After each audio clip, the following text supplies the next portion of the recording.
All right, let's get her going here on the Real Kyper and Bourne show.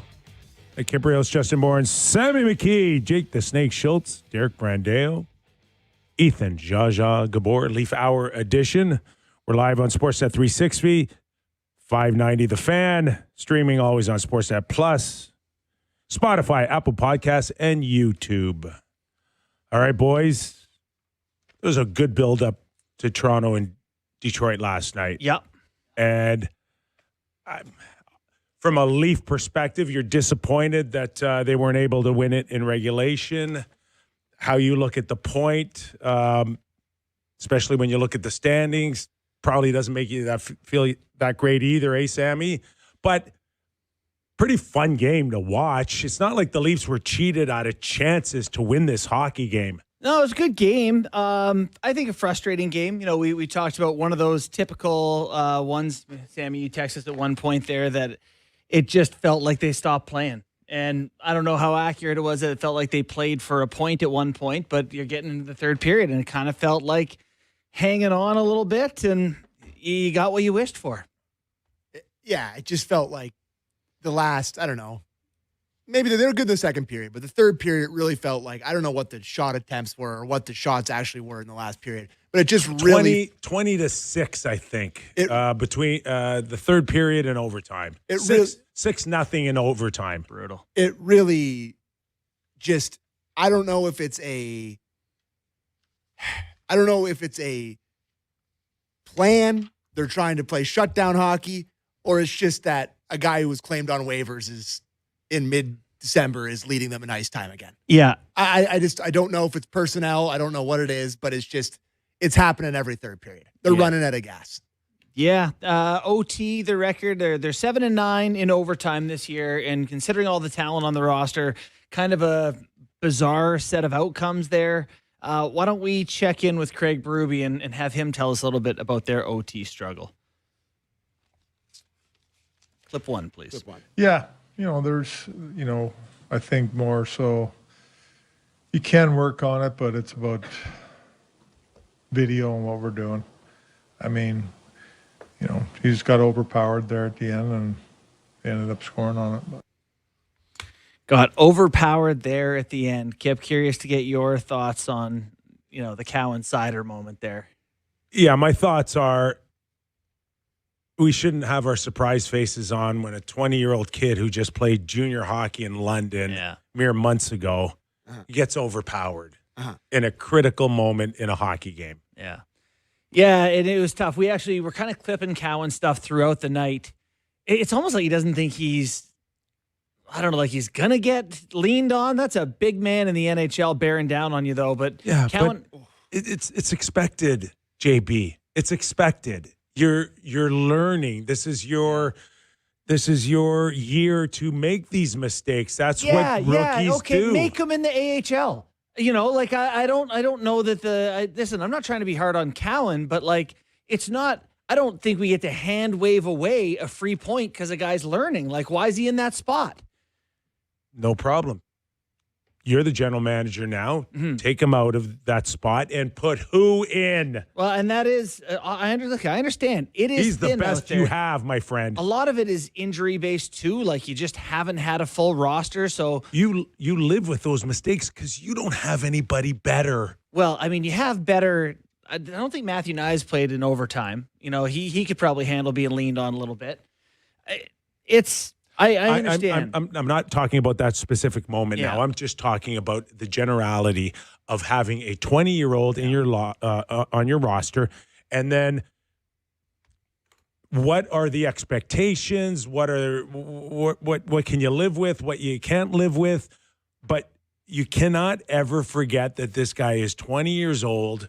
And he is learning about time and space and what he can get away with and what he can't get away with. This is a whole new kettle of fish for this guy, the NHL. I know. But Brad May said it best on our show on whatever day that was. It's like if you're in the lineup, you're playing in the NHL, you're playing professional sports, you're eligible to be judged, you're eligible to be talked about. Yeah.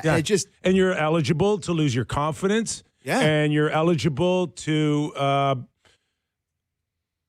be in a position where it affects your development. And I think, And he wouldn't be the first young kid to get burned at 20, 21, 22 because he was put in a position where he really didn't succeed, but you didn't have anything better, so you just kept shoving him out there. Well, and so I think that's fair to be critical of the Leafs, of the development of this kid. He's been not really good, not effective for weeks. I think he's been now. fine. Yeah. I think I'm excited about what he could potentially be in 2 or 3 years. Totally. 2 or 3 years. I am too, but they're in a spot right now where they've been in a spot.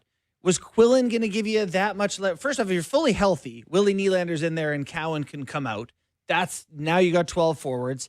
I understand that Quillen's not not Easton Cowan in terms of what he's going to be, but at least he's, forecheck, hit, whatever.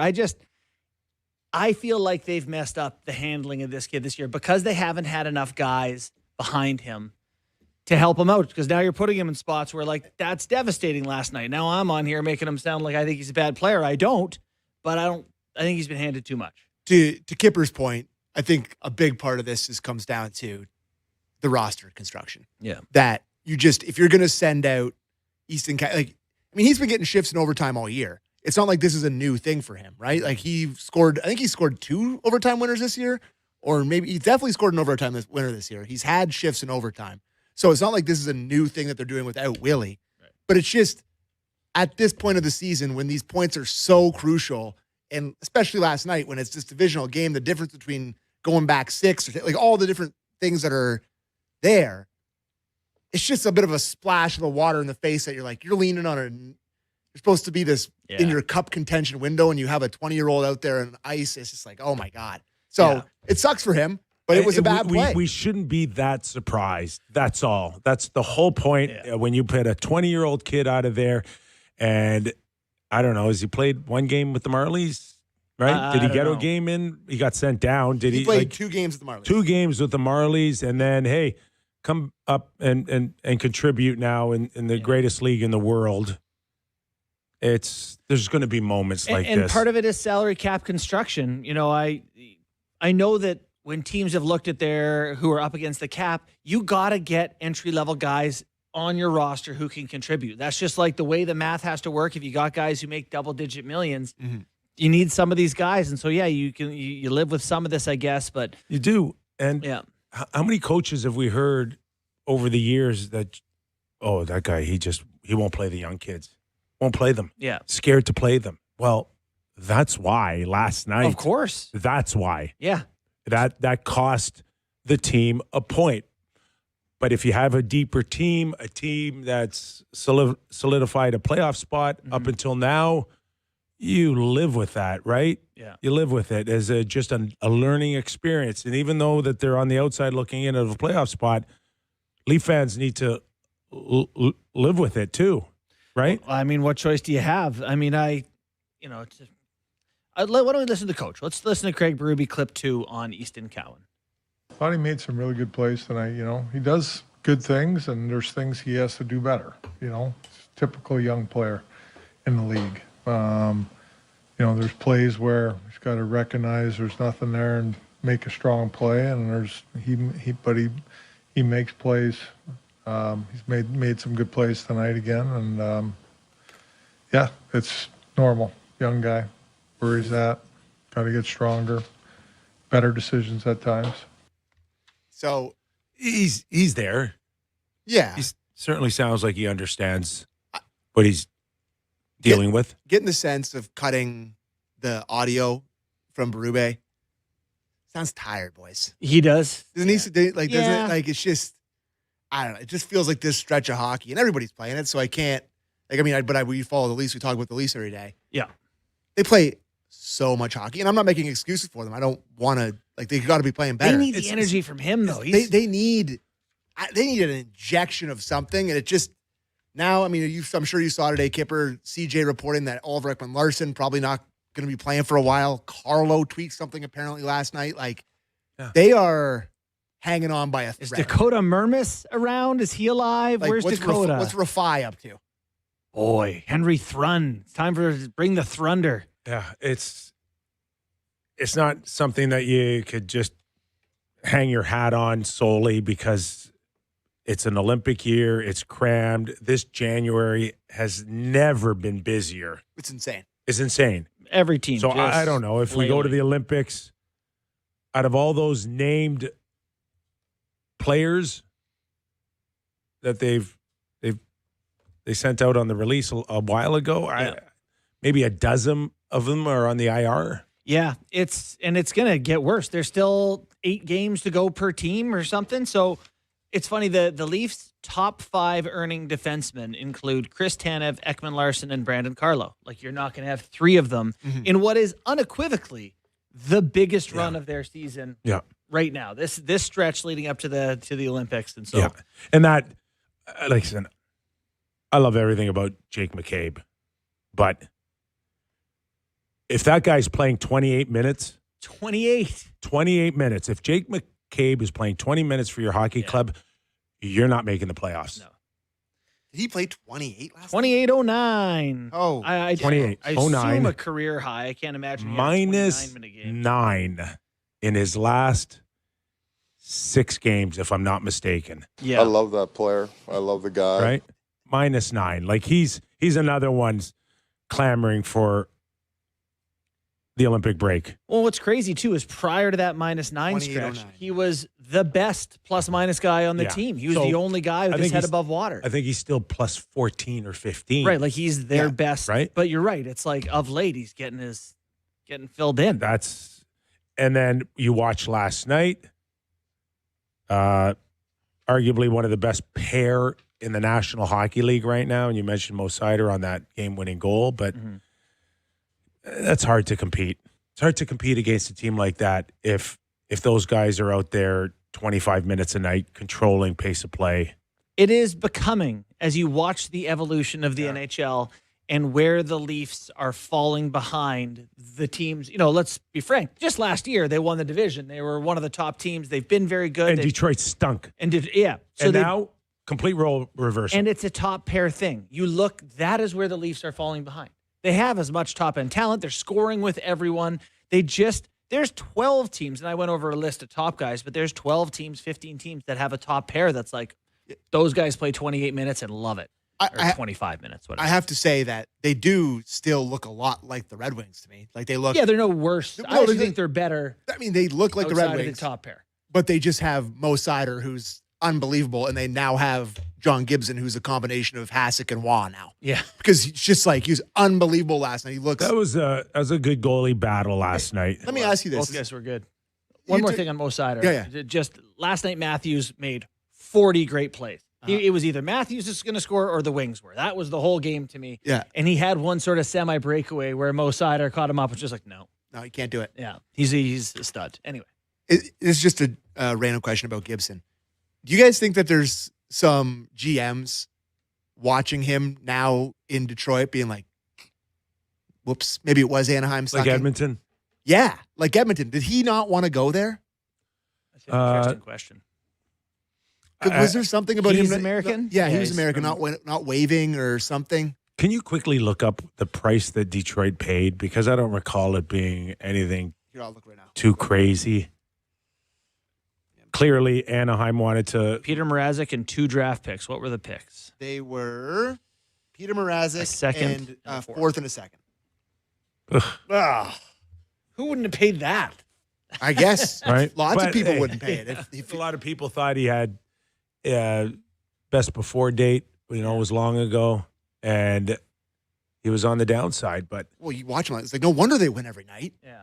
Like I mean, that guy, he was locked in. Yeah, he was locked in. Well, so was Wall. I'm not going to And take it away I- from Wall, but he was. I haven't amazing. watched a ton of Detroit, but he's been like this for a good stretch of Yes, the it's season. December 1st, I think So, they say he's won like, 16 of 18 They games. or get something. that type of goaltending with that blue line. Yeah. They could scare some teams.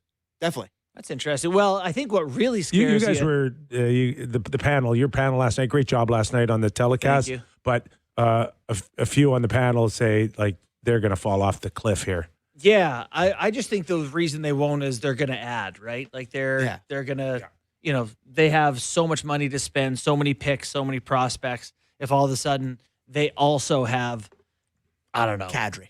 Yeah, Kadri and Braden Schneider from the Rangers or something. It's Yeah. like, geez, that's a team, So they could be dangerous at some point. Joe Wall. Yeah, amazing. Good for him. He bounced back after two bad ones. I think CeCe said on the broadcast yesterday that it was the first time in his career that he had let in 5+ goals in 2 straight starts. And I think he said that. I think that sounds right. Yeah. And he bounced back. The coach said he was going to bounce back. He did bounce back. He looked awesome. So how do you feel about a Wednesday, Friday, Sunday afternoon? Not great when we don't have all the D-men on the team. Like, you're going to go play Vegas and Colorado minus 3 of your top 4D. Your top pair is going to be Riley and Myers, followed by Stetcher McCabe, Benoit Benning. Probably. Yeah, no, I know. Or Villeneuve or Run whoever the hell else, Frun or whoever they want to call up the bullpen. So Marner's licking his lips. I got to tell you He'll that. be for you tomorrow night or Sunday afternoon? Probably tomorrow night. I just, 3 and 5 days feels like a lot. Tass Wool, what do you think? I'm not a big fan of Joseph Wall playing both. Yeah. I'd probably go. I don't know. let's listen to know. Ruby on Okay, Joe let's Wool last listen to night, and we'll that let you coach figure who it gets out. paid a lot more money to make this decision than me. Clip 4. Yeah, a great response by him. I thought he was really good. Saves, made a lot of good saves, made good saves in their power play. Overall, he was, really good and gave us a chance to win tonight. I give Ruby He's tired, credit for one thing. Like, he's like, Tired. I know you want me to give a longer answer than that, but I just thought he was good. I don't have Saves. more. Yeah, he Saves. made, the puck with the body in the Saves. way was good. So maybe we can, we've been talking about the game last night, maybe a bigger picture conversation here. But I saw you today on the morning show. I saw some clips or some quotes that you were talking about on the morning show today with, I think it's Shoel Lee and Ben Ennis today. And Yeah, it was. There's no interest in quote unquote selling at the deadline. Zero. The Toronto Maple Leafs? Zero. Well, then let me tell you something. They should buy now while they have time and don't fall out of a playoff spot. Like make a trade today for a D-man. Today. I think today they could have a Doug Hamilton. You think like that's Today they could have Doug Hamilton just pick up yeah. $18 million over the next 2 years on his contract. You just got to eat it. He will be at Scotiabank Arena by 6 p.m. You say we'll eat the whole contract, Eat and the they'll whole say we will contract. bring them to you. And you will have him on the blue line. We'll even pay for the Uber. So, is the implication there that they won't retain it all? That's New Jersey's wish Yeah. to not retain at all. And whoever blinks first can have him. I wonder if the Leafs can even do that. I guess if you do LTIR for some of these guys. Well, there's actually, LTIR is a great idea still right now, no- probably, because you're missing it's 20 still days. it's still up in the open with Chris Tanev on whether or not he has a chance to come back or not. They're avoiding surgery right now. It doesn't help them, And- decision, does it? Well, if he starts getting better, if he starts feeling like he's getting better and it's healing, then there's a better chance for him to come back and play. Mm-hmm. I got to tell you, this feels like it's teetering badly. The 1 point, that's so funny. 2 points last night would have been okay. No. One feels like a crisis. even waking up today, looking at where they're at with this schedule coming up, with Oliver Ekman-Larsson and Carlo potentially being out for a couple games here, it's just, I don't think they should completely rule out a soft Okay. sell. All right. That's Can where I I'm tell at. you something? I don't think they Okay. should completely rule it out. I don't want to disrespect you. Do You it. disrespect Do me. it. That's what we Okay. do every day. Do it. The soft sell Uh-huh. is the stupidest term I've heard all season. Okay. Explain to me Yeah. what the hell does a soft sell mean to you? You aren't going anywhere, and you have guys that are potential UFAs, and you try to trade them off and then kind of reset because you still have good players, and you just try to get some assets Let's back. back up for a second. Yeah, Did you say you're not going anywhere? yeah. Do you like even if they make the playoffs on the I'm last okay day, with you that think if they're that's going the anywhere? way you feel. I do feel like that. I've They been don't. saying that But for what if you feel that way and the Leafs management, Brad Treliving, feel that way? Yeah. What does a soft sell do for you? Well, I mean, what does it do for Brad Treliving? So you're Nothing. saying at that point you just hard sell. Thank you.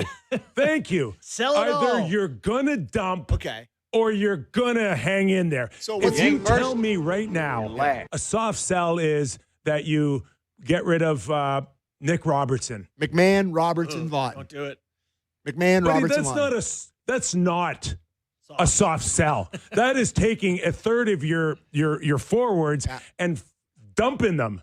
Okay. That's not soft. Okay. To me, a soft sell would be. What is a soft sell? Also, no, I'm not proposing it at all. Okay, I'm saying but tell me- it would be flipping those assets and actually still getting something different. Saying, okay, we're going to get rid of these expiring contracts, sell. That's Lawton and it's McMahon. And then you get back your picks and you say, and now we're going to trade these picks for. You're not getting different. back what you gave up for Lawton. No. Okay? No. So You might have if you'd scored so that penalty it- shot last night. Now, put yourself in Edward Rogers' shoes or the ownership. Oh, I like that. Okay, Fun. and so Gotta be careful here. So last March, Pay Tucker $1 billion. You paid a first rounder and a B+ prospect in Grebenkin, Yep. and you sell for less. And we all know our team's worse with Scott Lawton gone than it is today. For sure it is. Well, why do I want you to keep being my general manager? Yep. So to your point, But this has been my fear all along, that you don't want somebody at the helm who's looking to make things to save your job. That's the most horrifying spot you can be as a sports fan with a team where a general manager is like, I got to get this team in the 8th seed or else I don't have a job. So I'm going to trade the banana peels we have left here to get in. I've been saying this since mid-November. I don't anticipate that either. Well, I then just what do we- anticipate pretty much what we see right now, with the exception of maybe you want to add a Luke Shen or flip Benoit for more cap space to bring in another underachieving Moneyball player that everybody else has quit on, but I'm going to give him an opportunity in March. That's Dennis what I Mulligan's see. time. But they're looking for scoring right now. Like, how are you going to get it? And you said it with Calgary. Stop and calling 'em. right? Stop. Well, no, you don't stop calling. That's your job. Brett Treliving doesn't call because he thinks he's going to get every player he calls upon. He loads himself with information. He wants to know what other teams are thinking about. He wants to stay in the loop. That's why he's making calls. There should be a GM grocery store where you can post your players and what it'll cost to get them on sort of a communal website. But they're not bailing. They're not bailing. Okay. That is, you've made that part of it very clear. But my perspective on it is that it feels they've got one of a possible 4 points to start this crucial homestand. Yeah. And now they have 3 games against 3 good teams. 2 really good teams and 1 up-and-coming team that's going to look forward to coming in here and beat you in the Buffalo Sabres, okay? It's just, with the way they look right now and the injuries and the mojo, if they crap the bed before the Olympic break, okay? And I'm not saying they're going to. They could dig deep. 7 games left. Yeah. If they get like 2 wins out of those 7 games and they're 4 or 5 points back, you can't consider it. Look what the Bruins did last year. The Bruins traded Carlo to the Leafs and got a real player and a first-round pick. And now, I don't know if you've checked the standings today, they're ahead of the Leafs. Like, By what? by a point. A point. So what? Right? A point. They soft resetted. They have good players on their team. It's just, I'm game by game here. I'm week by week, but just be open to the fact that you might have to do it. That's all. That's all. Why? But Kyper's saying there's no chance, and that scares me. I think that tune would change were they listen, this Vegas and Colorado game, you play a whole weekend of hockey, everyone gets a chance to play 2 games in a game where everyone gets 3 points in this league. you fall behind, everyone gains 3 points on you. It could look very different. You have to win one of these two games. One of these two to even have. They can't go 0 for 7. Yeah. Well, they're not right? going to go But over 7. I'm not saying that. So But out if of they go a 2 14 and points, you get 7 or 8, right? And you're still 2 weeks from now hanging within 3 points. Teddy KGB. Yeah, They're not gonna make that hard decision of what's the number? we're unloading everybody. Can I tell you what's not going to go well for them as a team, as an organization? If they hang on to these guys and they walk, and at the deadline what they did was trade for Luke Shen, and they missed the playoffs. That's going to be tough. That's going to be really tough to survive. But you know that. I would believe that Brad Treliving knows that In that scenario. in this scenario, he knows what's waiting for him if they miss. Boo. That's tough. But you don't think there's any world where they miss, and he sits down with whoever the powers that be, and they're like, look at what we went through this year. I lost my top defenseman and shutdown defenseman, Chris Tanev. Matthews wasn't himself. He was hurt. Nylander was out. Like, there's a world to me It where would he be the comes first back. time in history that a GM would play the injury card. And it wouldn't be Right? invalid. Like, It's effective. I think a lot of teams are dealing with injuries. We saw Minnesota come in here on Monday missing their whole top line and still skate the Leafs out of the rink. So it's tough when everybody's hurt. But at the I same don't have time, a crystal ball, so I don't know. You know, there's always the possibility that they could look at losing Willie at a critical time, and now OEL at a critical time, and I will say, Cold Matthews for 30 games. Like, there's so many things that you can look at. Never having Stolars and Wall ever this season together That is wild. at the same time. We're talking about this after last night's game, and suddenly today feels more dire than it did 2 days ago.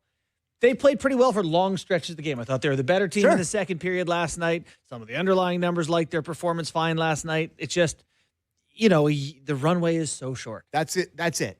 If they 32 games. If they had been playing close to what they've played pre-Christmas break, whatever happened there, if they've been playing close to how they've looked for the whole season like that, we'd be talking about the same thing. Who are they playing in the first round? 2 more wins. That's all it would take. And we'd be like, yeah. But they didn't have those. No. And it just, I don't want to come across as Mr. Sell, okay? I want them to be in the playoffs. I want them to be good. I care about this team. I don't want this sort of quote-unquote era to be over, okay? I want to make that very clear. But I know, you're trying to be practical, too. But I want the management to realize here that this team kind of stinks right now, and that they're missing a bunch of guys, and it's teetering. It's just really hard having followed the Islanders for years and being like, God, they're stagnant, they're old, they're tired. Yeah. And one summer later, I know they won a draft lottery, but it's also the move they made with Dobson. It just feels like you got guys on the way. It's exciting again. Like, it doesn't have to take too long. The Schaefer thing, separate from that. That helped. Yeah, but they were picking 9th. They weren't picking, like they were going to get a good player. I understand God, that was Schaefer helped. Oh my God. Get him on Canada. That's what you talk about with the top pairing with Red Wings top pairing, Cider. Yeah. Edvardson and Mo. We're talking about the Leafs, about how they don't have that. You get that. You suck for 10 years. You're bad. You're a bad team out of the playoffs that picks high, and you pick one of those, and then you have them their whole career. That's how you get one. The issue for the Leafs is I don't know where Boston was last year when they unloaded Carlo and Marchand in terms of their asset management. Mm-hmm. But this is, I'm pretty sure it was better than where the Leafs are today, right? And they had more. So they I don't know, in terms of the general manager Don Sweeney was there, and a lot of people thought he was done. Yep. And he got a vote of confidence to the point where he could go and get rid of Brad Marchand, and it wouldn't cost him his job. I don't know if Brad's looking for that, wants that. I'm sure he'd love it, but I don't think either Keith Pelly or ownership with the Rogers Group will give him that right now. So God, that's tough. It's tough. It's tough to do what you're talking about sometimes when, your job's on the line. And I totally understand that. And I know how hard it would be to be a general manager in this market. And you're trying to appease a bunch of different people. But at the same time, boys, being a general manager is hard. And you get paid millions of dollars to make hard decisions. So I just hope they just be careful. That's all I'm saying. Yeah. Just be careful. Don't enter a decade of darkness.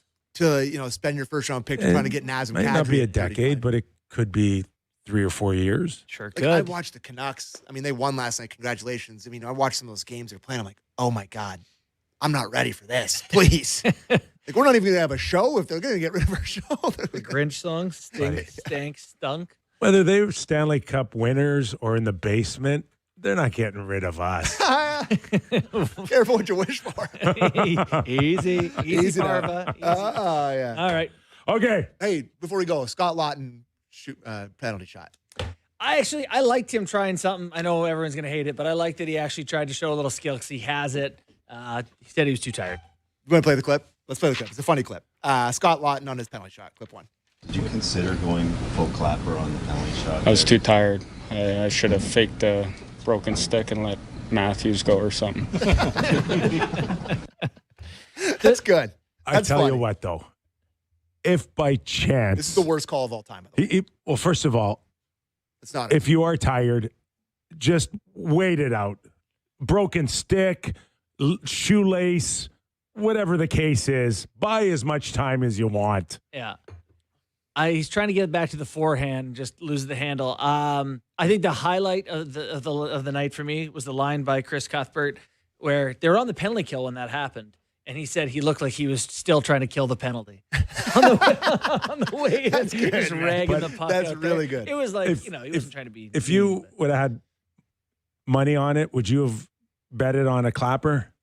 I don't know. I thought there's a chance, but I think everyone knows it's coming. The move, if I was him, which I am very far from being. Fake the clapper and go Bingo. around him. I would have gone hard in, fake clapper, cut to the back. There is nothing worse than this conversation than What do you what mean? I would have done. Why not? On the, We're If really he would talking have sports. happened to have pulled off a clapper, though, the building would have gone mental. the good thing about missing the clapper is you can just hit the goalie in the head or something, too.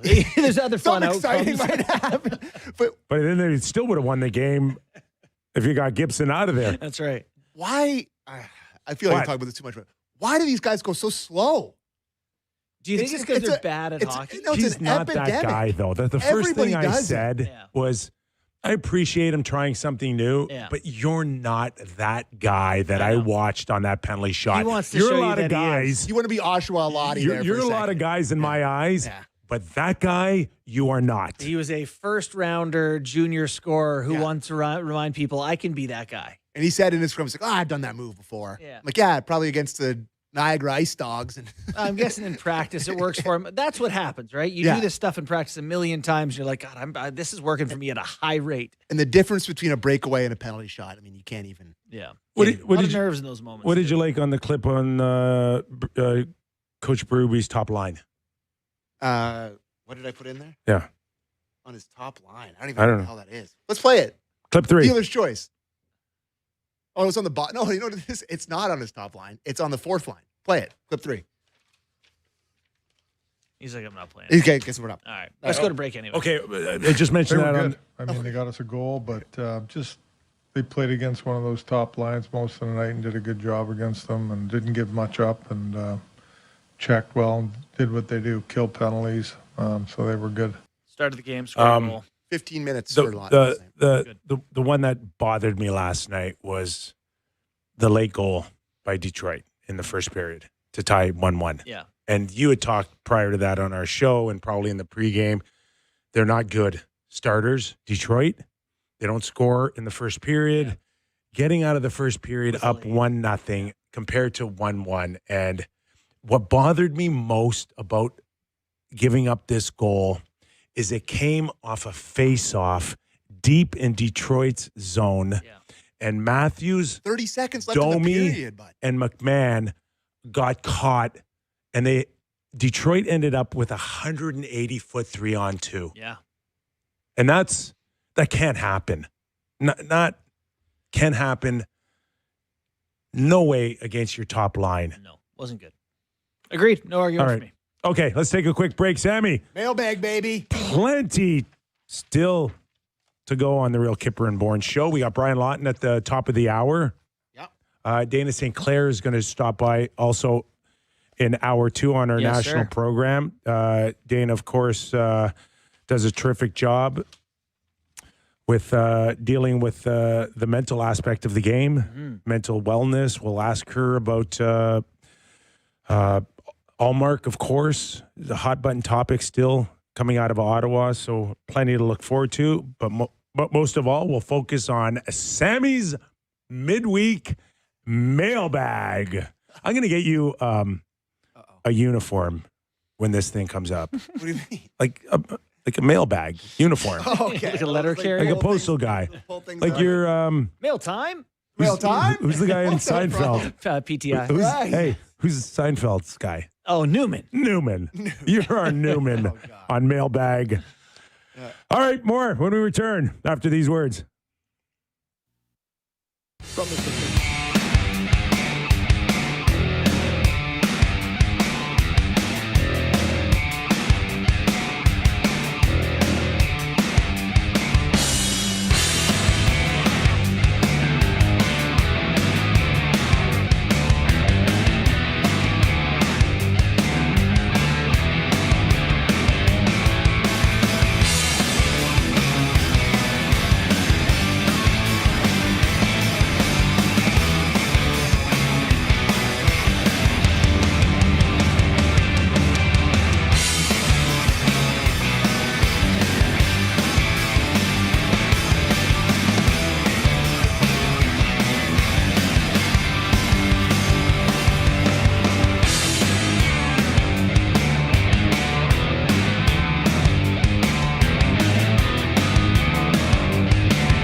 Welcome back to the program. It's Real Kyper and Bourne Show, Leaf Hour edition.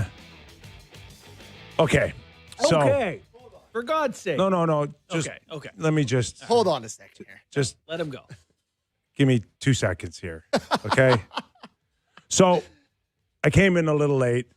A little late. 2 Yeah. minutes till showtime. 2 minutes to showtime. Yep. And I don't know what the camera can pick up on our show, but I got a little cut on my chin. You got zips, kid. So I sit down. These guys, of course, all three of us, we're not allowed to talk in general before our show. You're buried in your computer. You're buried in your phone. And I'm like, just don't say anything. Just start the show. And then I'm starting the show. And then I'm like 5 minutes in, 7 minutes in. I'm like, oh, man, these guys, they don't notice it. It's perfect. I'm going to get away with, getting stitched up, and they can't even see it. Then we go to commercial break, and then 2 seconds after, we go to break here, you guys, what happened?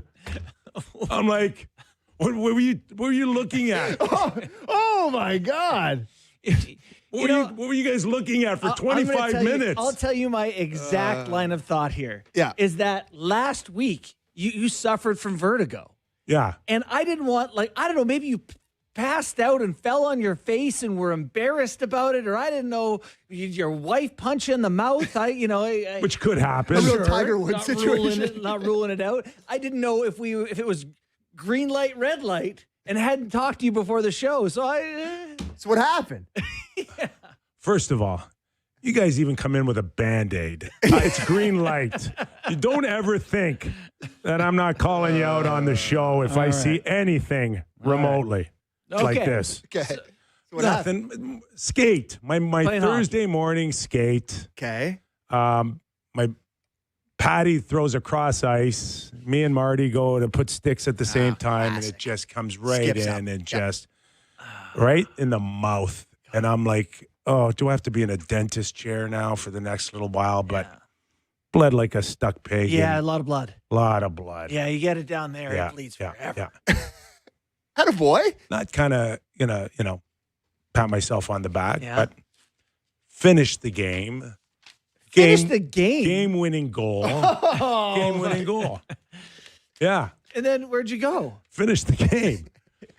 Well, I made a call to A friend. a doctor. Does he go on the show from time to time? No, not that doctor. Doctor. And 8 stitches later, I'm good to go. Oh my God. This is how the elites live. The doctor came to his house for a house call. How's your lip? Everything's hurt? No, Is it? You're okay? No teeth? Awful. Yeah, feels bad. And the swelling's down, I think. I will say this about you, and I don't know what people at home appreciate enough. You show up.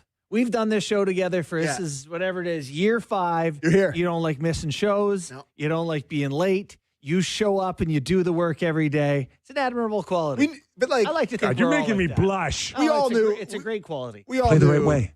something was up. We're like, God, it's 3:40. I'm like, what's going on here? Yeah, I like to get here earlier and Yeah. stare you guys down for a little while. This- Make you nervous Yeah. about things I may Made me say. a lot more nervous when you didn't. Yeah. What are you going to say? I was just going to say, I don't know. We had a couple guests on yesterday. I think I pissed them off. I'm like, maybe this is karma. I Getsy actually, honest to said God, that- during the first segment, I was like, "Do you run into drapes?" Getsy put in a call. Getsy. No, Getsy and I are good now. Good, we're good. We're good. We're We're good. all good. Beautiful. Everybody loves Kyper again. Beautiful. Beautiful. God. Let's not use that blanket phrasing yet. But yeah. All right. It's from Leafs Ben on Twitter. So the Leafs got 5 of 8 points on that last road trip. How many points out of 14 do they need before the Olympic break? 8. That's the floor. 8 to me would keep them in the hunt, but Maybe 2 or 3 points out. 9 would be a good one. I think 9's the number. 9, you might be in the final wild card spot, hanging around. But There is some soft games that after means the that two means toughies like here. not 9, like with beating Buffalo, Right. not 9 without Buffalo. That team you cannot give up any points to. No, that's the team you're chasing. You're now 9 points behind the Red Wings with 30 games to go. Oh, they gone. Yeah, like if you lose these 2 games, okay, coming up this weekend, which is very possible, got to beat Buffalo, and then you have Seattle, Vancouver, Calgary, 3 in a row. Vancouver, Calgary. There's your 8 points right there. Buffalo, Seattle, Vancouver, Do you Calgary. think they can lose both of these and still have a chance? I mean, I don't. Got to get red hot. Well, I mean, if they win 4 in a row going into Edmonton is the goal. Yeah. If they lose these 2. You know what? You're right. You know what's like clear now is that even a week, 2 weeks ago, we were like, everybody's in it, right?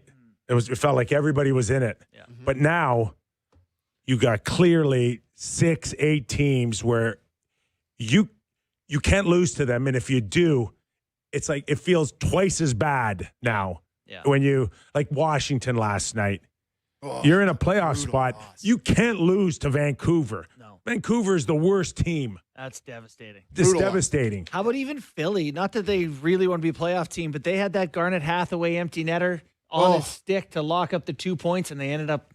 You know what they say? Never go full Patrick Stefan. Yeah, they do say that. This is from PK Bruban.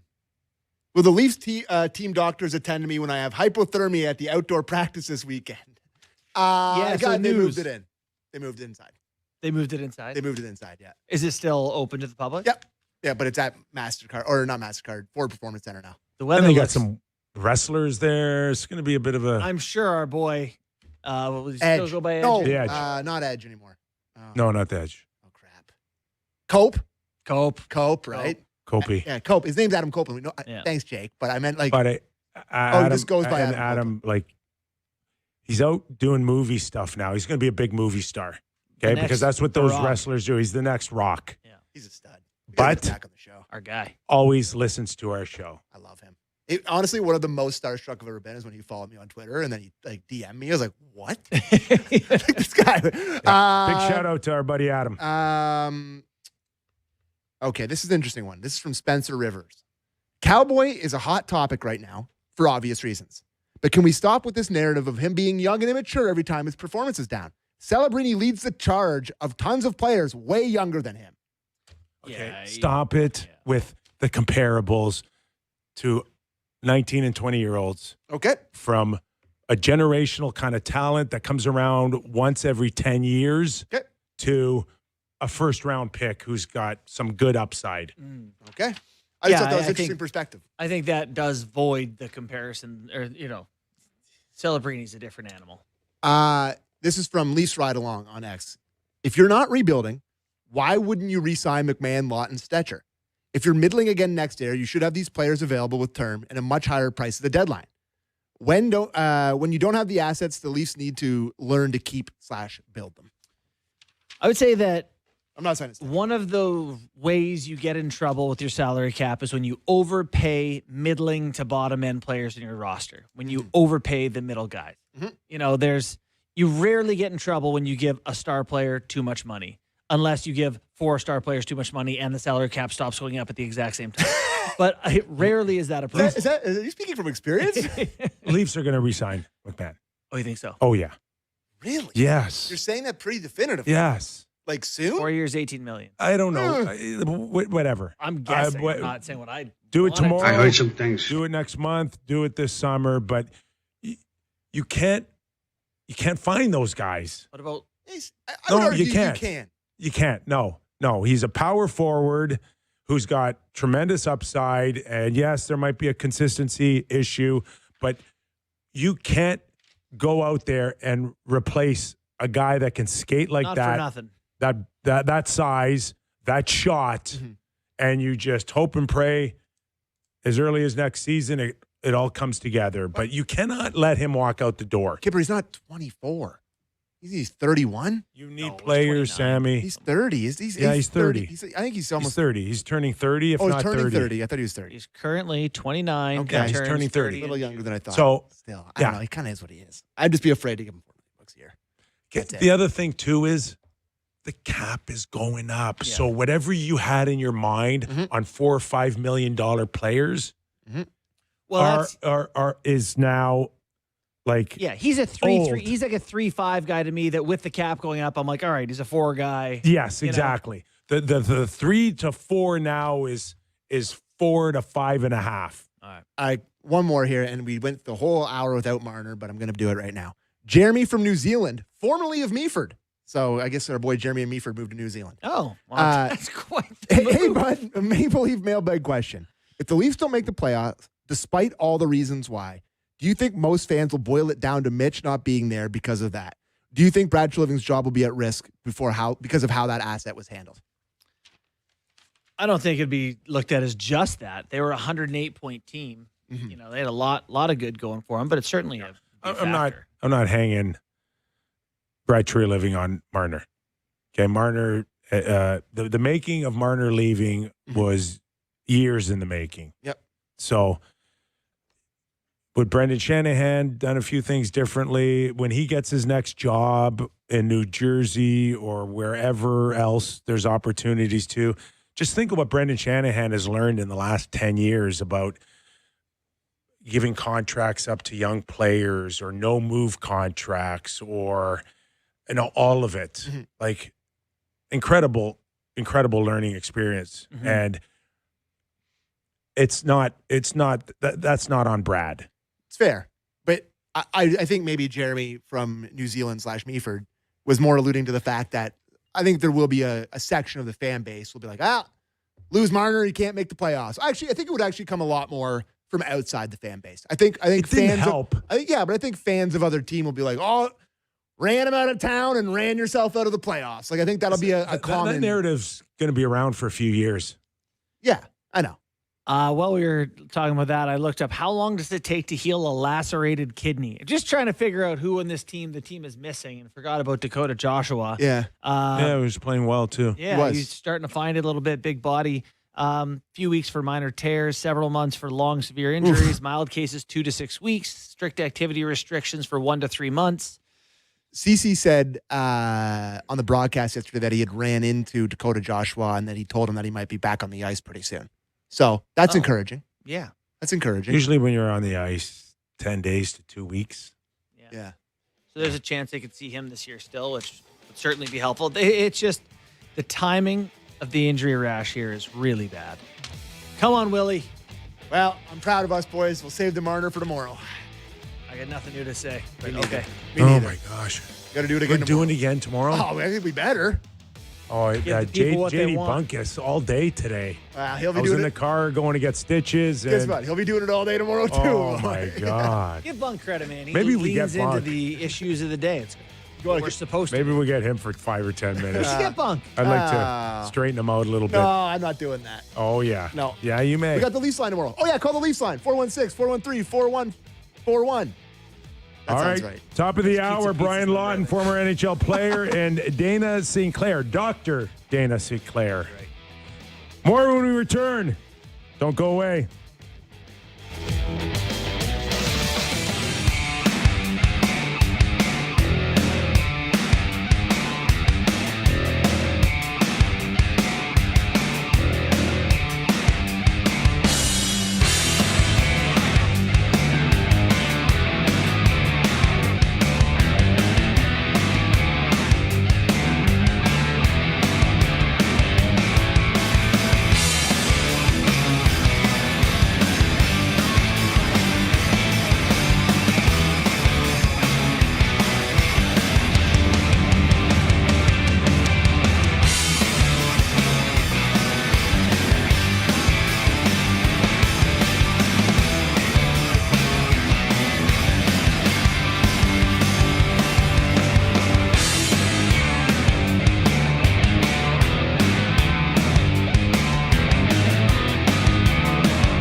All right, let's get her going. It's the National Hour on the Real Kyper and Bourne Show. We are live on Sportsnet. Sportsnet 650 in Vancouver. Sportsnet 960. Don't interrupt.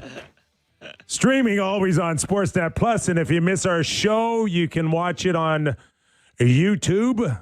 You can hear it on Apple Podcasts, Spotify. But if you listen on a podcast, you won't be able to watch Sammy do the walk of shame. It's been a good while. To change the jersey over from our Leaf Hour edition to anything else that isn't blue and white, Sammy.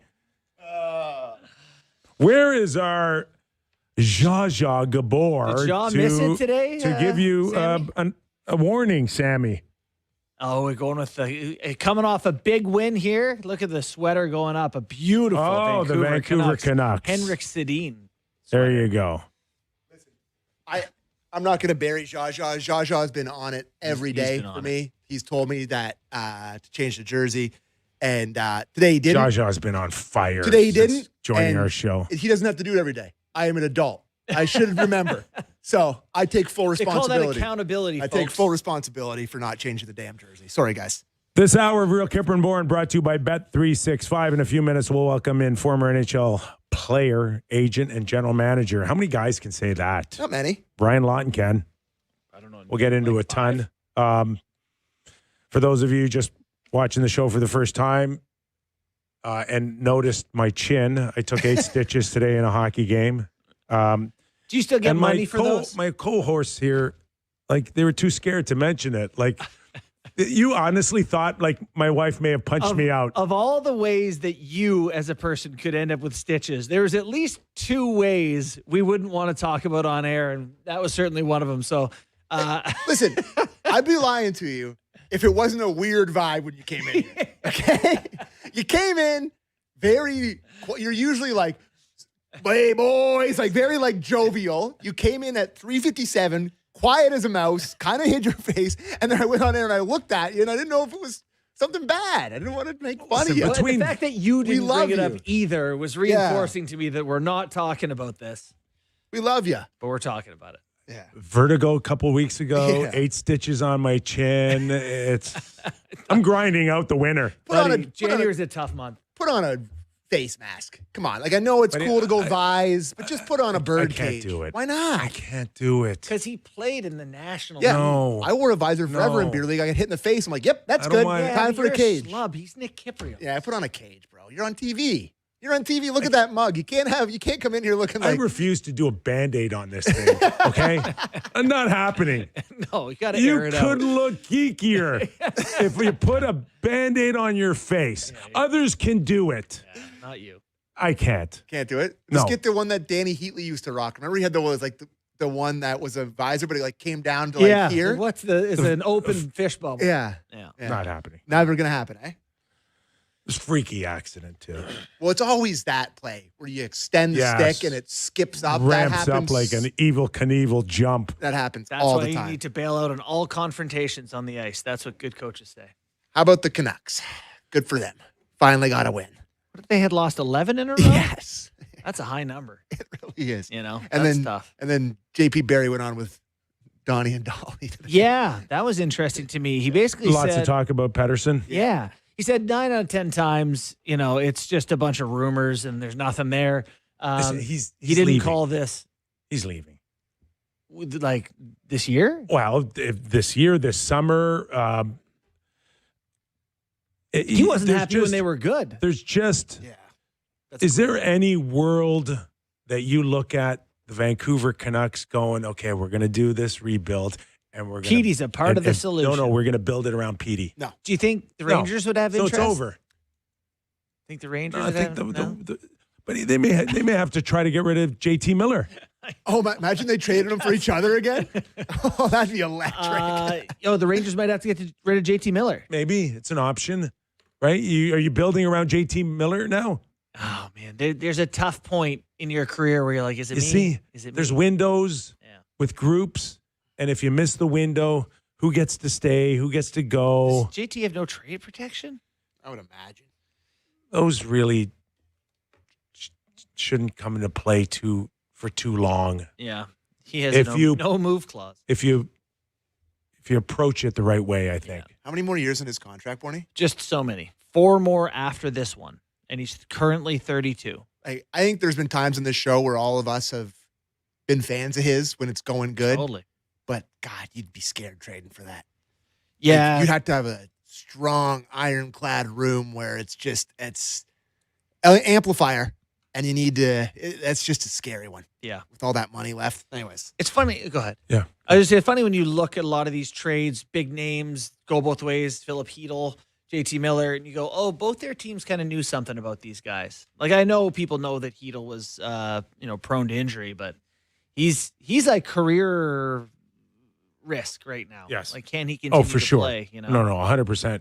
A lot of people would be really happy if he shut it down. I was reading an old article about the guy who played for, was it Matt Calvert, who played for the Avalanche with a pink visor because he had so many concussions and the lighting was not great for his eyes. And that is like one of my long-standing beliefs. Like, you got to use a different color visor because of concussions. That's enough. Here's a random gear one for you. Remember when Eric Weinrich had like the bright yellow one? Yeah. What was that about? I gotta tell you, I'll tell you a very short, embarrassing story. I played summer hockey with good NHLers in Kelowna because there was just a summer skate, and I was like just good enough to be in it. So there's Heatley's out there and Keith, and there's a good real skate. players. Yeah. So I get to be out there, and my mom made me get a visor. I was going no visor in the summer, and I spent the money and I got a tinted visor. And I got abused so badly in one ice session that I no longer had a visor after that game. Like, I couldn't. Like, how when tinted you are we put talking? Like Ovi tinted young. No, like a tinted visor. God. Listen, it was the white Oakley era. It was the early 2000s. Like we were making mirror, the like decisions. mirror. But Mirror? I'm not that bad. I'm not looking at you the I same know. any longer. I took it off.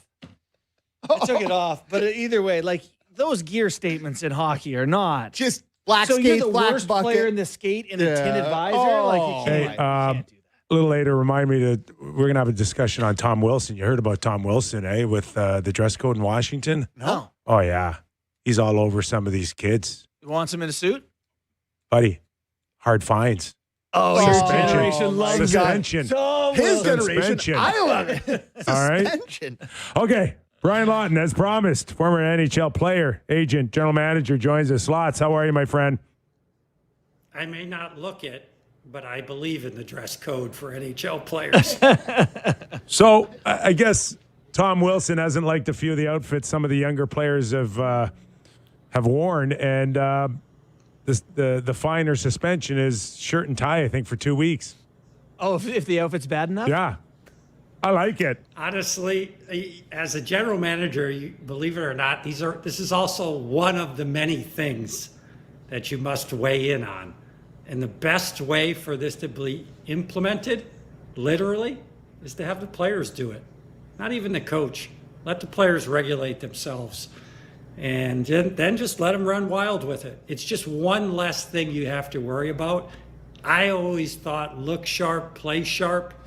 We grew up in that era, Kyper, where we were forced to wear a suit to every game.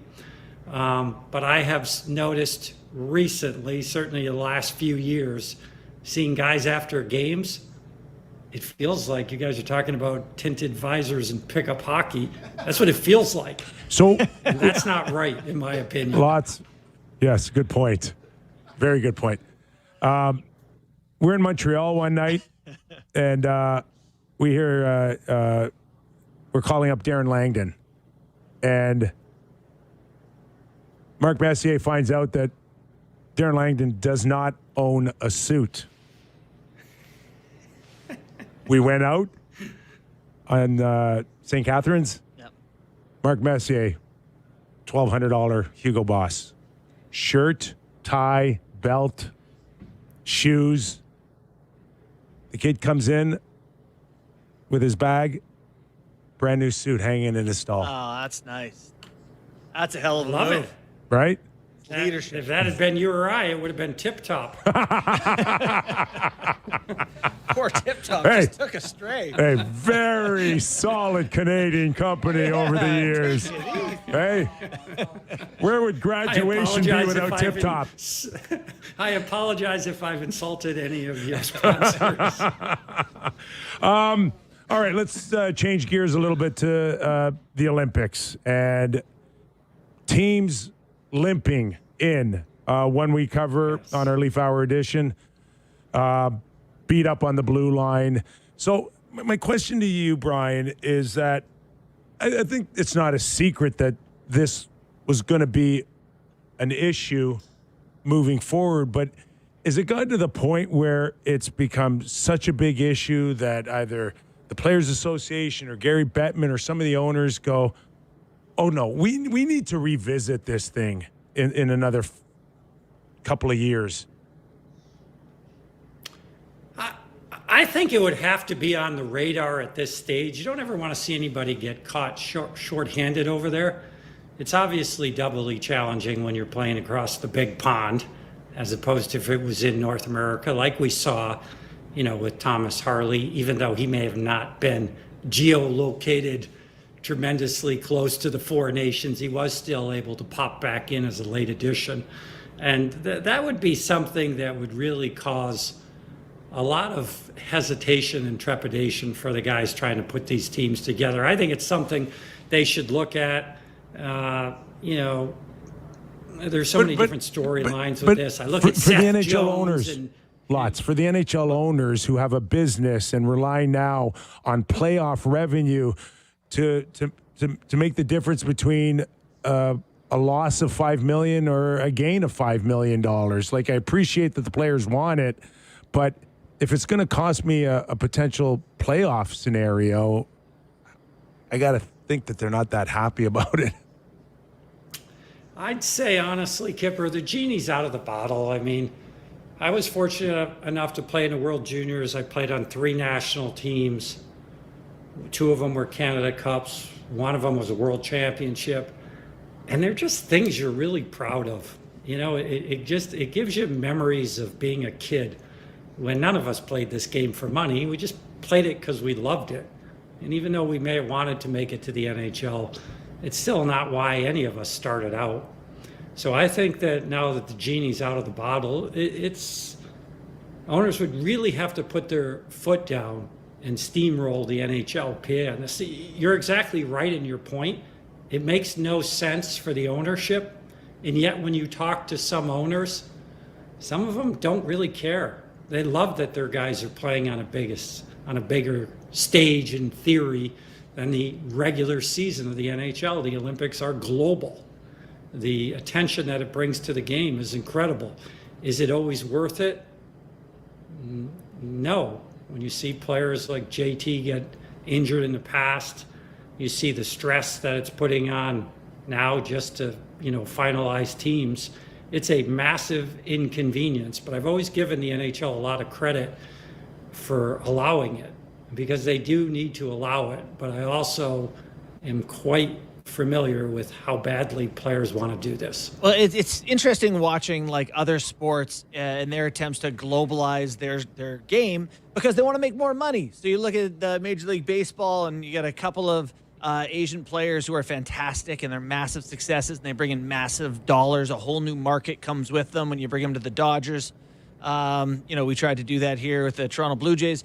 Football's playing in London. There could be a team in London at some point. So for the NHL, is this just their best chance at bringing in other markets, showing them the game? Is there any value for eventually what is hockey-related revenue for the league? Can we pull in an audience that's not in North America somehow?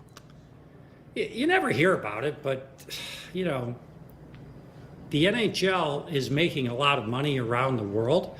They haven't blown it wide open to the point where it's just been a no-brainer. But eventually they're going to, and it's going to be because of events like the Olympics. As a young person, there really was no bigger, and I was a massive NHL fan when I was younger, but there was no bigger event than 1980, especially for an American-born kid that was essentially 14 at the time. It was a massive event. We've never seen anything really like it from the Olympics, and yet I think it really has risen in terms of the profile of the game. The bigger concern right now for when I look across, and I haven't done any studies on this, but I'd like to see another real spurt in growth for players in Ontario, for instance, which is down a little bit. Olympics are a way to attack that, as well as a lot of other behavioral changes. But this is an infinite game for the NHL, trying, like it is for all the other sports, just trying to grow this game globally, trying to make it bigger. I would love one day for there to be an affiliated league playing in Europe, because I do think it could support it. Logistically, it's not easy, but when that happens, you'll know that hockey's a global game. You're watching and listening to Brian Lawton, former NHL player, agent, general manager. We're starting to see more teams look like they're on the outside looking in. I don't know, 10 days ago, 2 weeks ago, probably we'd be looking at 28 or 29 teams undecided. I don't know how you feel about where Columbus is, Nashville. We assume the Rangers are all out, according to their letter.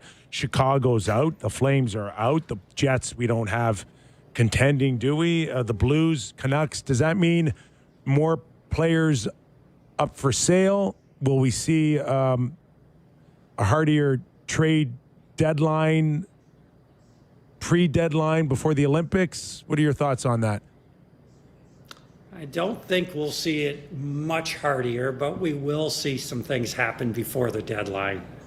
It's just too enticing. We already saw it, obviously, with Rasmus Anderson. That's a pretty big deal. That's the type of deal that generally would be a trade deadline deal, and it's already, been consummated. The only reason, I'm not as bullish is although we have some teams that are looking like they won't be in it, you'd be surprised how many GMs, when you talk to them, are still, if we could just win 10 games in a row, like the Buffalo Sabres or the Minnesota Wild, or some of these teams that at some point this year were looking out of it, but then had incredible runs, you can turn your season around. The probability of those things is a lot lower, but, there's guys that still think that way when you talk to them. Even though they're the first ones to admit that, they've got some deficiencies they're trying to correct, but it's hard to do when there's not a lot of momentum. Yeah. The break this year really makes it a weird year. Whenever you have an Olympic break, I went through one in Tampa. I remember we desperately wanted to trade for Jordan Leopold at the time, who was in Florida. He ended up getting traded to, I believe, the Boston Bruins instead, but we had a deal going into the break, and Florida didn't do it, and then they came back with a better deal when the break was over, and that really shocked me. I tried to do that deal before the break because we actually had some money to spend, and I knew that Florida was looking to move some money, so I thought that might do it. And it was the strangest deal ever because I was offering to take the player and for them to give me a second-round pick, and in the end they ended up getting like 2 second-round picks. Jeez. So I commend them from that. I think it was the Boston Bruins traded for them. Yeah. So you have all these wild circumstances that come up. It'll be interesting and it'll be fascinating. But time is getting late in the season for teams to have the kind of runs that they know they need to get back into playoff contention. Lots, you did the role of agent as well as general manager. And so this agent role, I wonder how it's changed over the years. Right now it feels like, particularly out of the Canucks camp, we're hearing that it's the agent that is finding trades for teams or talking to other teams or facilitating backdoor connections and word into media members. And the role of the agent feels different than maybe what it used to be. Am I right in saying that?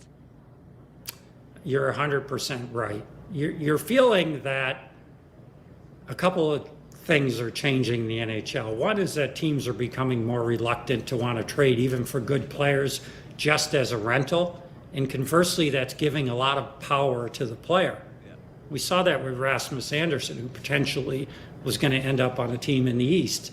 Eventually he ends up in Vegas, but that was due solely, in my opinion, to not only the players having power, because they've always had some trade protection, but they seem more willing to exert it in today's world. And quite frankly, this is really a big problem, in my opinion, for a lot of teams down the road, because they already know they're in that position.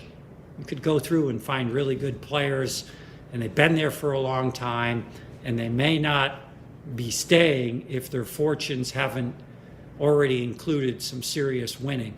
There's a number of guys I can think of like that. And that is a scare. As you talk to GMs and you ask them about it, you can see the trepidation that those are going to be difficult circumstances to navigate. Not everybody is going to do what Connor McDavid did and stay in his city and play for less. So I just think the world is changing. And conversely, to come back to your point, it's giving the agents a lot more power. They're not actually, a lot of GMs are more open about this as well, because they know how hard it is just to stir conversations, especially if everybody is flat. So you do the next best thing. You just call when the agent calls you and says, what's going on? You say nothing. You say, why don't you give it a shot? They really don't have any power to get it done, but they can bring some interest to the table. So, Lots, when you speak of this power, and you mentioned that not a lot of players are going to do what Connor McDavid did, will we see more of what Quinn Hughes did? All we heard in the last 6 months is there's plenty of time for Quinn Hughes, who still has another year and a half on his contract, and they'll figure it out down the road. And then Quinn Hughes and his agent go, no, you got to figure it out now. That one became a bit of a national spectacle. Any one of us, on this call right now, saw some things that we wouldn't have liked as hockey people that were transpiring in games. Jimmy Rutherford and Patrick Alvin, they're experienced guys in this league. They know what they're doing.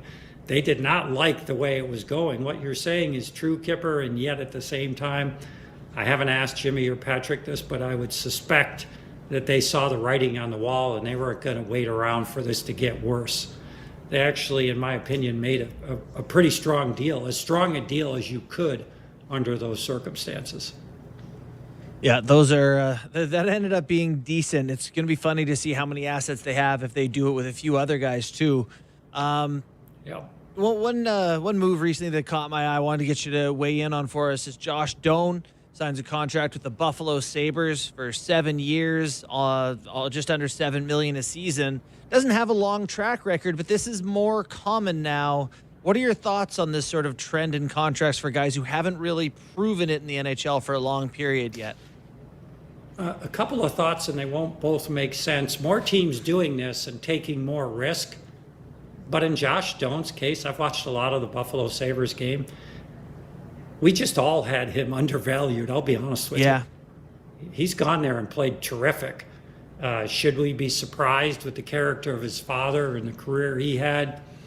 It's not always the same, but he's just turned out to be a really valuable player. I think that's a great contract for him. I think that'll be a great contract for the club. He's literally exploded and developed into a significantly more important piece just from the time of the trade. And I don't think most people had it that way. It was a nice acquisition as part of it, but boy, he's played terrific. He deserves every penny of that. Good for him. He also has a father that knows how it can go in this league, and probably, when your son comes to you and says, "What do you think? $49 million bucks? I think I'm worth more." You'd be surprised how many NHL players would say, "Son, you should take that," and show them how good you are, and come back after that and get another contract. But at least lock that. It's a lot of money.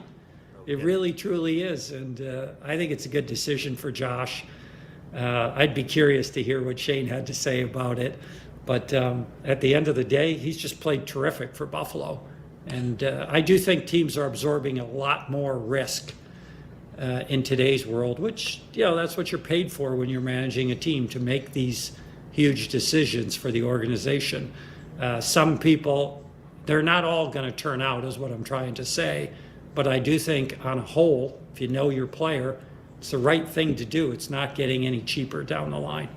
Just one more from a general manager's perspective, Lots, and you've had plenty of experience on this, is we hear the term asset management a lot these days. Is it any different from any other era, even prior to a salary cap? Is it more important today than ever before? Because I think what we're going to see this trade deadline is not the same type of players we've seen in the past, but maybe it's a Utah that's really aggressive this trade deadline, or San Jose Sharks, which we haven't seen in 5 or 6 years, and it's based on the things that the average fan can't see, and that is, all these assets of prospects and picks.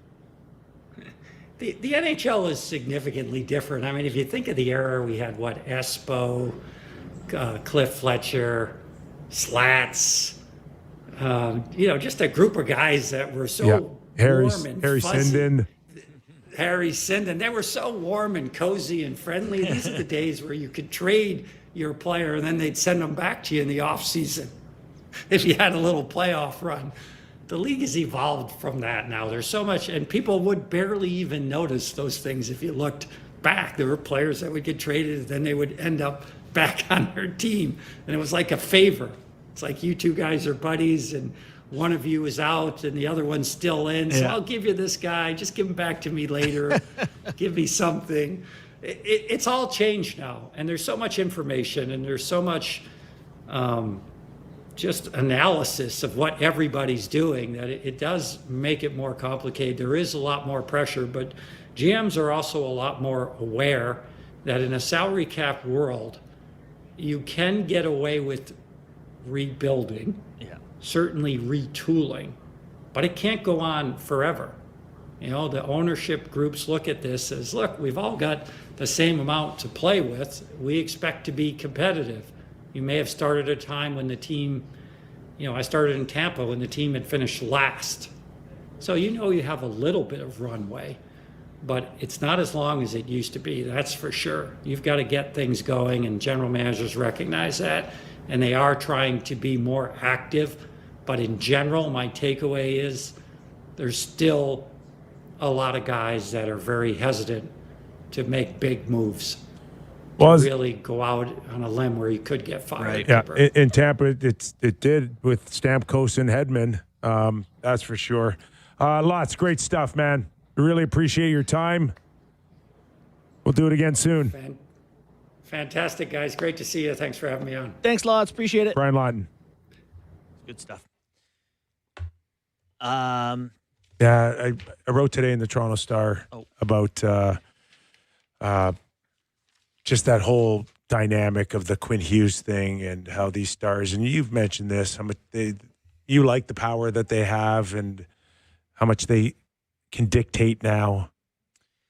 Yeah, like is maybe not the right word for it. I think oftentimes I appreciate that, you're not stuck in one spot if it's a poorly run organization. Yeah. I don't love the idea of guys being like, we look like a 20th place team. I'd rather play for a 10th place team, if things are being run well. But it is what it is. It is a lot of more player movement for big names. Yeah. Connor McDavid now and Austin are two guys that are kind of matched up right now with 2 years after this season. Same agent, right? Judd? Yes. Both their agents? Rangers going to clear money. New York City. McDavid, Matthews. I don't. There's a city in Canada that's never before. I think these stars will look over an organization, under a microscope. Are the Rangers in a position to challenge for Stanley Cup in 3 years? Yeah, I mean, it would be if they had those two guys. Yeah. No, that fixes things quickly. No, I don't think so. You don't think they're better or closer? No, but they get to can they win a Stanley Cup, Sam? Maybe. No, they can't. They They can't. had Igor Shesterkin then, and worst team in the league if you gave him those two guys. You need prospects that are going to be good in 2 or 3 years, like high-end prospects. We're talking like Mo Siders, and they're tough. Those players they're tough to find. Starting for your Utah Mammoth. McDavid and Matthews. Maybe. Yeah. They'll be ready in 2 or 3 years. Would come unglued. Gary Bettman would void any contract. It's game time, presented by Bet365. Visit the app, latest odds, and see why it's ever ordinary at Bet365. Must be 19 plus. Ontario only. Please play responsibly. There are 8 games on tap tonight, including the Montreal Canadiens and the Buffalo Sabres. How much for it to go to overtime? I was just a tie, right? That feels like that is an absolute lock here. I just lost it there. Sorry, guys. Bear with me here. The Buffalo Sabres going into Montreal as slight underdogs, plus 100 on the money line. Montreal Canadiens minus 120. I got to tell you, Cole Caulfield's looked really, really good recently. And, we talked about JT Miller a little bit in our last. It's like, yeah. I think Cole Caulfield's going to score tonight. Give me a Cole Caulfield goal at plus 145. And if you want the America parlay, Tage Thompson and Cole Caulfield to both score a goal tonight, plus 460. And the other game I'll quickly bring up, the Vegas Golden Knights are in Boston before they fly to Toronto to take on the Toronto Maple Leafs in what's going to be a emotionally charged evening at Scotiabank Arena. As you would imagine, Vegas Golden Knights favorites in that game, minus 150. Boston Bruins, plus 125 on the money line. And out west, Sid versus Connor. Doesn't get much better than that. Good one starting at 9 o'clock. The Oilers, big phase in that game. Their last go before their teammates. Minus in 165. Italy. And if you're a Western fan, and Western Penguins fan, Sid's still got a couple years left, but you're running out of chances here. Yeah. So it's always cool when he goes sketch. out there. Yeah. Anyways, that was Game Time presented by Bet365. Visit the app for latest odds and see why it's ever ordinary at Bet365. Must be 19 plus. Ontario only. Please play responsibly. Okay, we'll take a quick break here, and when we return, we'll follow up a little bit on the Ottawa situation with Allmark, that conversation around mental health. Dr. Dana Sinclair, psychologist, works with sports teams. She'll join us next. A little different version than Doctor. Yeah. But this one's a smarter doctor. Oh! This one can, Sorry, Jason. This one has just more kidding. room to help you and I think. Our joints are okay. Our brains are not. There you go. What about, did she do lips? Did she do Yes. chins? Chin. Yeah.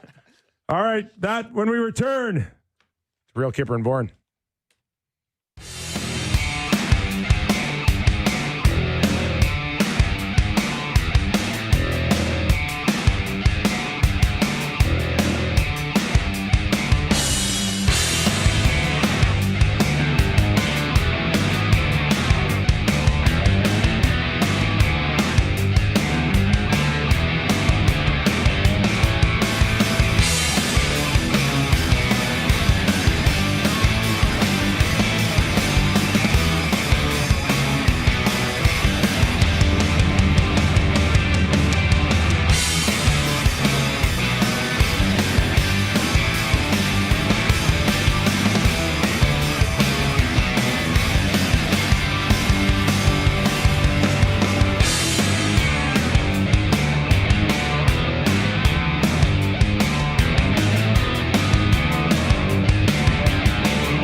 As a reminder, this hour of Real Kyper and Bourne brought to you by Bet365. Okay, so much talk about Allmark. His interview earlier about obviously the issues that he's had just after Christmas. And just to pick up on that conversation overall on mental health, let's welcome in Dr. Dana Sinclair, registered psychologist and holds a doctorate at the University of Cambridge and the University of Ottawa, and certainly can shed more light on the present day pressures from goaltenders to any athletes in general. Dr. Dana, thank you for joining us. How are you?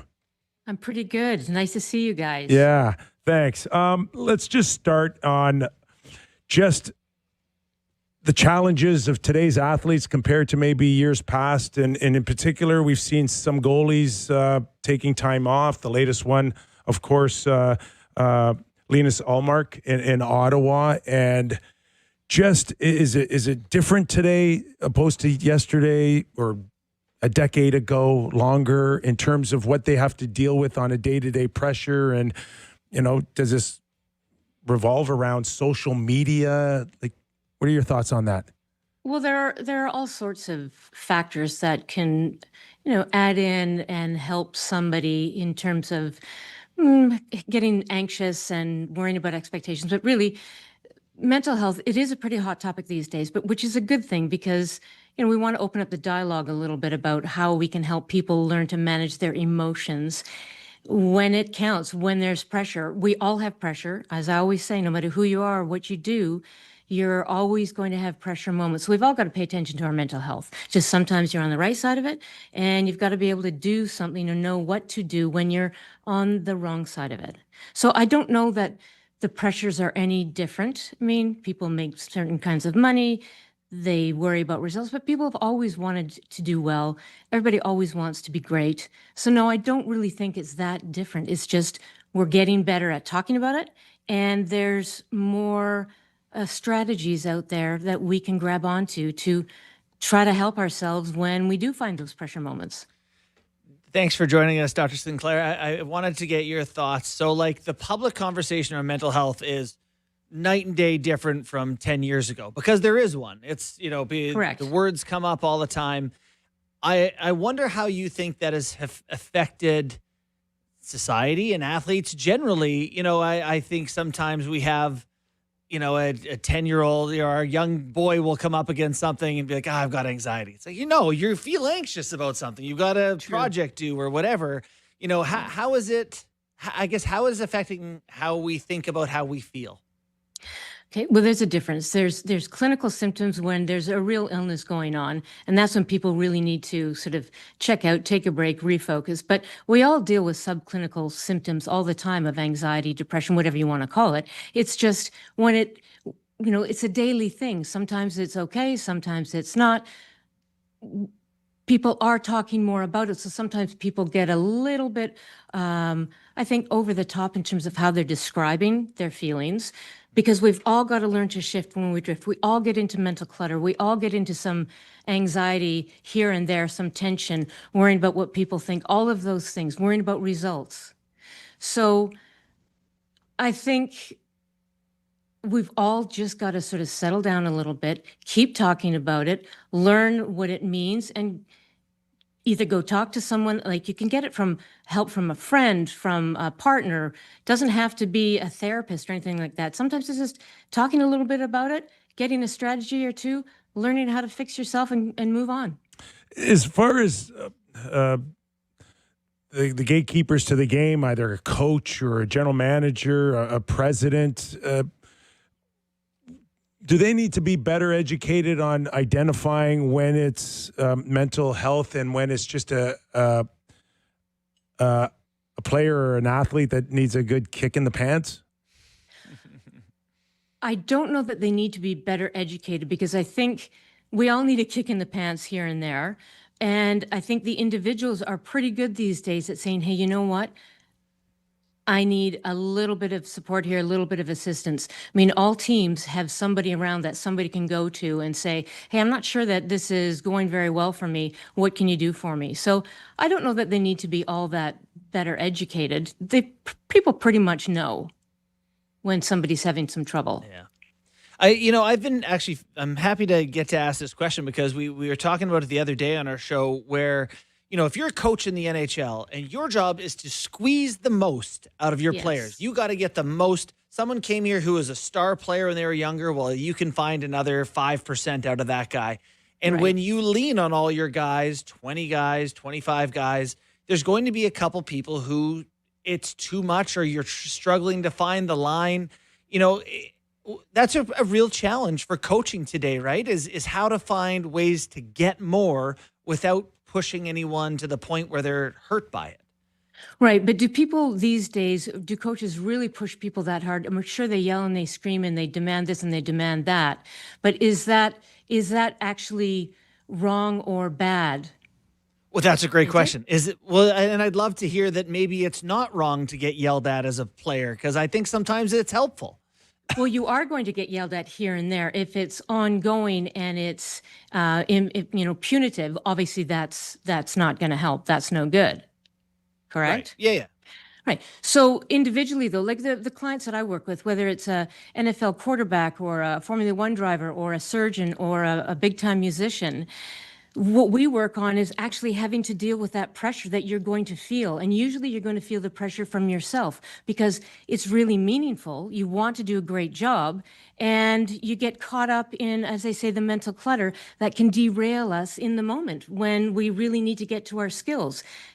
Talent isn't what ensures success. It's really the mental approach, and learning how to manage that for yourself is key. And we've got to take responsibility for that as individuals too, to figure out how to get the most out of ourselves and when to sort of push back. And as I say, sometimes go sit down or check out.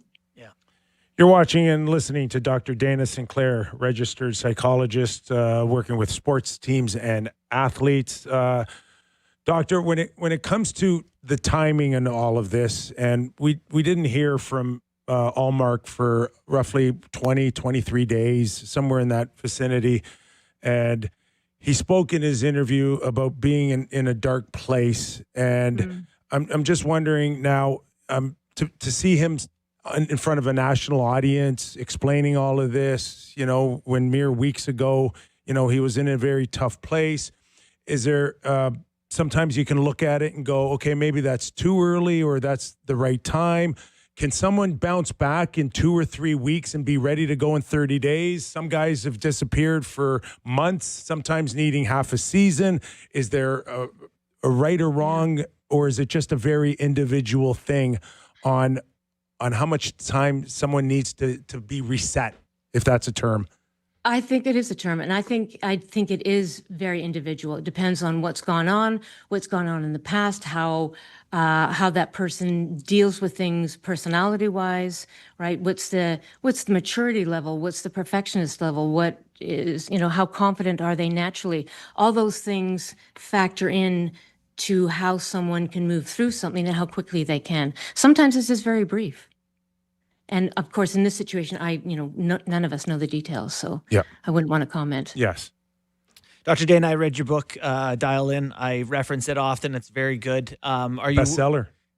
I'm sure it is it? Yes, I have no doubt. Thanks, are you you working guys. on another one? What's the next one you got coming? I am. It's on mega performers. So talking about how some of these people, like the Magic Johnsons and, the top business guys actually become very successful.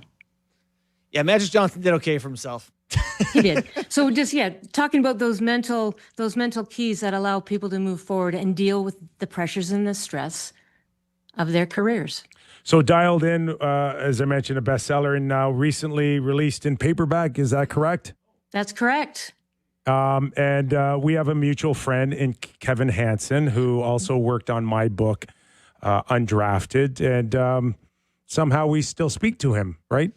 Well, Dr. I Dana? know. I just spoke to him today, and I'm not quite sure why, Nick. Well, this tells you how much we like him because we're taking fun pokes at him. Really appreciate your insight in this. And I know it's an ongoing battle, and we're so thankful to have people like you, Doctor, looking after us. My pleasure. Call me Danny, you guys. It's always great. I appreciate your time. Thanks so much. Okay. Thanks, Dr. guys. Dana Sinclair. They weren't around when you played. No, they were around. Oh, really? Yeah, they were around. You guys had Yeah. someone willing to listen. Yeah. We had, in New York, we had Dr. Botterill. Oh, is that right? Yes. Related to the Botterals? The dad. No kidding. Yeah. That's pretty cool. And, him and Mike Keenan had a good relationship. And I think my era was older than obviously yours, but it's kind of up to date a little bit on that sort of stuff. Yeah, well, and I think organization to organization is different too, right? Some are more progressive than others. And do we feel like Allmark's skating again with the team, or we're still waiting I for? think that's happened. I don't think we're feeling. I think that's happened, right? I mean, is he coming back? They're at the point here where it's the season on the line here. They need a good run. I'm not saying he needs to be the guy. It's got to be if it's James Reimer or him. They just need some goaltending, man. So hold on, Jaja texted me and Yeah. told me that you wanted some. Yeah, John some clip. McEnroe. Okay. He's covering the Australian Open. Okay. And Is that happening right now? yeah, it's going on right now. Oh, that's the one that's like on. And I guess he just broke into talking about the New York Rangers. What? Yeah. That's great. And Well, doesn't he play in a band with Hank? oh yeah. Right? Oh Living yeah. a pretty good life. Oh, they're rockers. Coolest guys. But I'm just like, somebody mentioned that there's something out there, and I have No way. I have not heard it, but I thought it would be interesting if All right. Jaja found it Do for us. we have it, Derek? I don't know. Do we have it? I think we. If not, that was Oh. a lot of lead up for nothing. I What? said okay. Nothing. Well, it plays on a rival network. I don't know if we're allowed to play it. Oh, okay. Well, All right. maybe we could have done that before I built right. it up. So just use your imagination, people. I would imagine it has to do with the lack of success for the New York Rangers. But Is he frustrated? he's a huge Ranger fan. Derek, listen to it and then do a transcribe into my ear, and then I'll do it as you said. Oh, it's fine. It's okay. probably it's probably not even that big of a deal, but it is a deal when you got a guy in another major sport Yeah. covering a major. Oh, really depressing. I mean, you ain't talking about Columbus here, right? No, it is. It is cool though, and you see Will Ferrell recently talking about the Kings and getting these guys on board. They just played it in my ear. Is he Okay. upset? And he says, "Oh, it's just really depressing. It's just really depressing watching it." It's like for me when they traded Trouba, and then that's the last part I heard. So needless to say, he went into some detail, but he's got They such probably a cut his mic. he's Yeah. got such a distinct voice. I think that's hilarious. That's I awesome. think it's hilarious. There's got to be no sports. Well, a few sports harder to cover, but there's so much time to fill in tennis between points, and obviously golf is like that too. I find, I don't know, I'll save my tennis takes, but you call me in the final game of Wimbledon and after 5 sets, Yeah. enthralling. But I'm like, this just takes too long. It's just too much of It's the just too, sport. it's just you're just doing the same thing for too long. My That's opinion, the least insightful sports comment I've ever heard. The championship match at Wimbledon should be 1 set. Oh my God. 1 set. Did you One see set, so- one set to Full end them derail. all. It's like you got Get stuck in traffic and you're coming back too bad. for 1 point. So hold on. They just had a tournament that Yeah. was win a point against a pro, win a point, Yeah. and you could win $1 million at the end of the event. It was like 64 people. There were tennis pros in it, complete schlubs, and some schlub won it.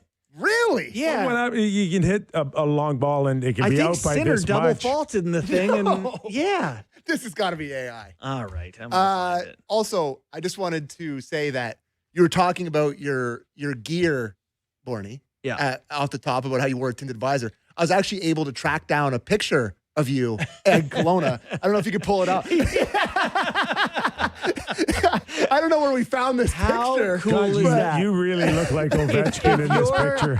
18 years old, like that. Coolest guy ever. That looks like that That's- was so sick. They the Oakley had the tight curved ones too Yeah. that Oh, were yeah. pretty thin. Yeah, I got to tell you. That's a lot. That's a windshield. That's a big one. That's ballsy, man, to try to think that you can look cool with NHLers on the ice. Yeah, it was not. It was not the case. I did not. I got to tell you, I'm with you. I thought that was the coolest thing ever. It was when he cool. was doing that, Kyper probably hated it. I got to tell you though, like Buddy, hockey you're fine culture, if you're like if you're in a Ovi, movie with Schwarzenegger.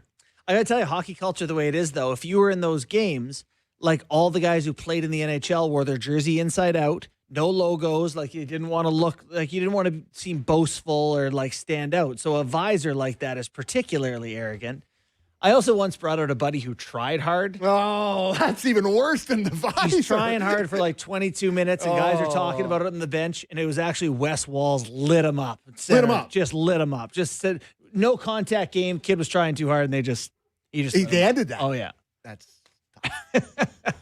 I mean, some are shitty. There's unspoken rules. We could do a whole show on like the etiquette of a pickup skate. Yeah. Right? Like shifts too long, no go, trying just a little bit too hard, no go. Like there's a line. You know the line. You can't not try. You can't not try. You also can't try. You can't try. You nailed it. You nailed it. Can't have shifts too long. Yeah. I hate long shifts. Long shift That's guys are really killer. obnoxious. It is. In a game like It that. is. Oh, Good thing the time we played together, I was too gassed after 19 seconds. Yeah, we to get had there quick long. shifts. We just scored every shift. You and should have got off the ice sooner today before you wore one in the mouth. my kid. face is sore. I bet. I just got to go home and rest on the couch if my wife is listening. Really. And maybe dinner on the couch. Well, you gotta have to eat through a straw. You can't chew with those gums. Smoothie night, kid. I'm not feeling well. Just called him kid all day today for no reason. Our thanks to Brian Lawton, former National Hockey Leaguer, player agent, and Dr. Dana Sinclair. We're back tomorrow. Mac or no Mac? No Mac tomorrow. No Mac. He's on a golfing trip with Jill. Oh my! He emailed me this morning. You're gonna have to come up with a big guess. Good luck. Jaja, get on it, bud. We got an idea. 8 games tonight. Enjoy yours, and we're back tomorrow.